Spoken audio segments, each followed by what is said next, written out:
스티븐 코비라는 미국 교수가 쓴 소중한 것 먼저 하라라는 제목의 책에 이런 이야기가 나옵니다. 어느 교수가 강의 시간에 강의실에 커다란 쇠통을 하나 갖다 놓고 학생들에게 큰 돌을 주워다가 가득 채우라고 했습니다.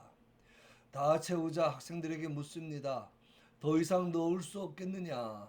예, 더 이상은 넣을 수 없습니다. 그러자 이번에는 자갈을 주워다가 넣으라고 했습니다. 학생들이 자갈을 주워다 넣는데 틈틈이 한참을 들어갑니다. 다 넣은 다음에 또 묻습니다. 이제는 더 이상 넣을 수 없겠느냐? 학생들은 넣을 수 없습니다. 대답하자 이번에는 모래를 가져다 채우라고 합니다. 모래를 가져다 채우는데 또 한참을 술술 들어갑니다. 그렇게 다 채운 다음에 교수가 학생들에게 묻습니다. 여기에서 너희는 무엇을 생각하느냐? 무엇을 배울 수 있겠느냐? 그러자 학생들은 예, 어디에나 틈새는 항상 있는 것이라고 생각합니다. 라고 대답했습니다. 그러나 교수님이 가르쳐 주시려는 교훈은 그것이 아니었습니다. 교수님이 말합니다. 그런 것이 아니다. 내가 말하려는 것은 일에는 순서가 있다는 것이다. 큰 돌을 먼저 넣지 않고 자갈을 먼저 넣거나 모래를 먼저 넣었다면 큰 돌을 넣을 수 있었겠느냐. 참 중요한 말입니다. 사람들은 흔히 하기에 좋은 일, 하고 싶은 일, 또는 이로운 일이나 급한 일을 하느라 소중한 일을 잃어버립니다. 이것이 미련하고 미숙한 사람의 특징입니다. 항상 우선순위가 중요합니다. 중요한 일을 먼저 해야 합니다. 신앙생활도 마찬가지입니다. 우선순위가 바로 되어야 합니다. 마지막이 가까울수록 더욱 그렇습니다. 시간이 많지 않기 때문입니다. 우리가 세상을 살아가면서 반드시 가져야 할 의식이 있는데 말세 의식과 심판 의식입니다. 이 두 가지 의식이 우리의 머릿속에서 한순간도 떠나서는 안 됩니다. 왜냐하면 세상은 고난과 환란이 많은 곳이고 우리는 모두 머지않아 이 세상을 떠나 주님의 심판대 앞에 서게 될 것이기 때문입니다. 그러므로 구원받은 성도들은 이 세상의 미련을 갖지 말고 말세의식과 심판의식을 가지고 육체의 남은 때를 하나님의 뜻을 따라 거룩한 삶을 살아야 한다는 것입니다. 만물의 마지막이 가까웠으니 라는 말씀으로 시작합니다. 이 말씀은 지금은 마지막을 위한 긴급하고 절실한 준비가 필요한 때라는 것을 암시합니다. 이제는 썩어질 것들, 다 놓고 갈 것들을 위해서 더 이상 시간을 낭비해서는 안 된다는 뜻입니다. 하나님의 구속 사역이 다 이루어진 상태에서 이제 주님이 재림하실 준비가 다 되어 있기 때문에 언제 주님이 재림하시더라도 당장 나가서 맞이할 수 있도록 준비하며 살아야 한다는 말씀입니다. 첫째는 정신을 차리고 근신하여 기도해야 합니다. 만물의 마지막이 가까웠으니 그러므로 너희는 정신을 차리고 근신하여 기도하라고 했습니다. 말세 성도가 우선적으로 해야 할 가장 중요한 일은 정신을 차리고 근신하여 기도하는 일이라는 것입니다. 정신을 차리고 근신하여 기도하는 일은 본문 바로 앞에서 언급한 음란과 정욕과 술 취함과 방탕과 연락과 무법한 우상 숭배와 반대되는 생활입니다. 그런 삶은 이방인의 뜻을 쫓아 행하던 지나간 때로 족하다는 것입니다. 이제는 더 이상 그렇게 육체의 욕심에 끌려가는 삶을 멈추고 근신하고 기도해야 한다는 말씀입니다. 근신이라는 말의 원문의 뜻은 환경에 따라 요동하지 않고 마음의 중심을 잡는 조심성이라는 뜻입니다. 우리의 힘과 노력으로는 근신할 수 없습니다. 그래서 기도하라는 것입니다.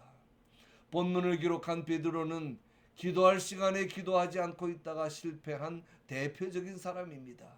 예수님께서 십자가를 지시기 전날 밤 겟세마네 동산에서 기도하실 때 베드로와 야고보와 요한을 더 가까이 데려가셔서는 내가 기도할 동안 너희도 여기서 기도하라고 부탁하시고는 기도하고 와보니까 다들 잠을 자고 있었습니다.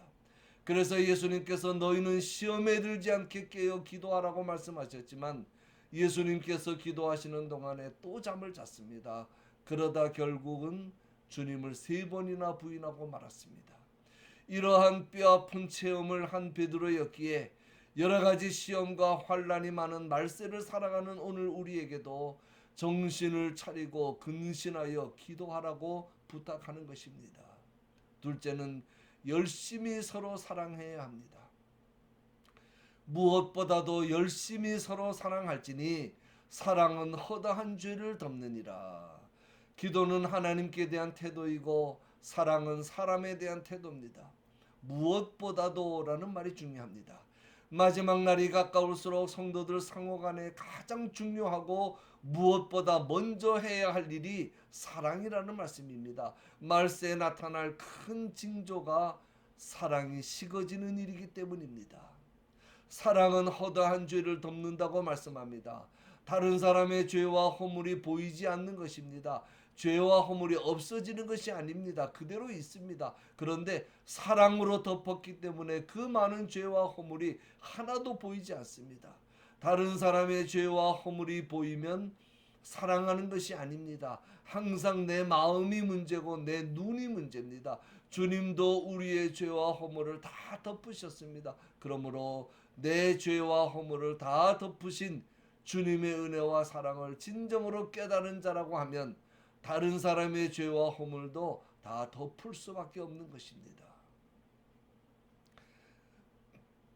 사탄이 결코 할 수 없는 일이 있습니다.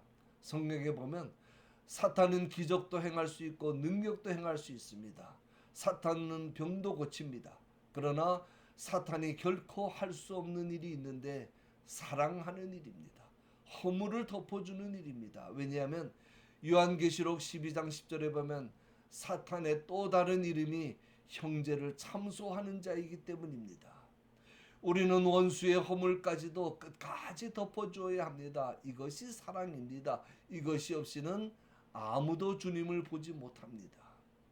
셋째는 서로 대접하기를 원망 없이 해야 합니다. 대접하기를 이라는 말씀은 원문에 보면 명령형으로 되어 있는데 뜻은 사랑하기를 이라는 뜻입니다. 그런데 우리말 성경에 중요한 단어가 하나 빠졌습니다. 나그네를 사랑하기를 이라는 뜻입니다. 이 말씀을 기록하던 당시에는 일반인을 위한 숙박시설이 거의 없었습니다. 그리고 복음 전도자들이나 신실한 성도들이 핍박받고 쫓겨다니던 때였습니다. 그러므로 나그네를 대접하고 사랑을 베푸는 일은 단순히 잠자리를 제공하는 차원이 아니라 자칫하면 베푼 자도 함께 핍박받고 죽음을 당할 수도 있는 일입니다. 그런 일들을 감수하고라도 성도들끼리는 원망하지 말고 서로 사랑을 베풀어야 한다는 말씀입니다. 넷째는 은사를 받은 대로 선한 청지기 같이 서로 봉사해야 합니다. 청지기 정신이 중요합니다.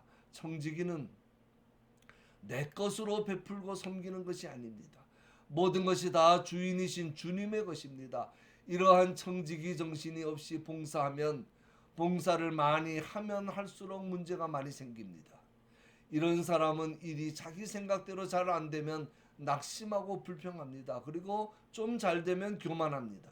그래서 교회에도 유익이 없고 자기 개인 신앙에도 유익이 없습니다. 잊지 마십시오. 청지기는 주인의 재산을 잠시 맡아서 관리해주는 사람일 뿐입니다. 청지기는 늘 주인을 의식합니다. 주인이 기뻐하시는 뜻대로 주인이 기뻐하시는 일을 위해서 사용하고자 노력합니다. 그래서 본문의 결론으로 만일 누가 봉사하려면 하나님의 공급하시는 힘으로 하는 것 같이 하라고 말씀하는 것입니다. 그래야만 하나님이 영광을 받으실 수가 있기 때문이라는 것입니다. 절대 오해하거나 착각하면 안 됩니다. 모든 은사는 하나님으로부터 오고 은사를 가지고 봉사할 수 있는 힘도 하나님으로부터 옵니다. 내 것으로 하는 것도 아니고 내 능력으로 하는 것도 아닙니다. 그러므로 조그마한 영광이라도 절대로 내가 받아서는 안 됩니다. 결론입니다. 지금 나의 관심사는 무엇입니까? 지금이라도 당장 주님을 만날 준비가 되어 있습니까? 오늘이 나의 마지막 날이라면, 오늘 주님께서 오신다고 하면 나는 어떤 모습으로 그분 앞에 설 수 있겠습니까? 지나간 날은 할 수 없고 이제부터라도 정신을 차리고 근신하여 기도합시다. 열심히 서로 사랑하고 서로 원망 없이 대접하고 주님께서 가르쳐 주신 청지기의 정신과 자세로 봉사합시다. 언제나 주신 은혜에 감사하면서 봉사할 기회를 주신 주님께 감사하면서 봉사 자체를 은혜로 알고 철저한 청지기 정신으로 오직 하나님께만 영광 돌리는 삶을 살아갑시다. 그것이 진정 복된 길이며 거기에만 영광과 승리가 있는 줄로 믿습니다.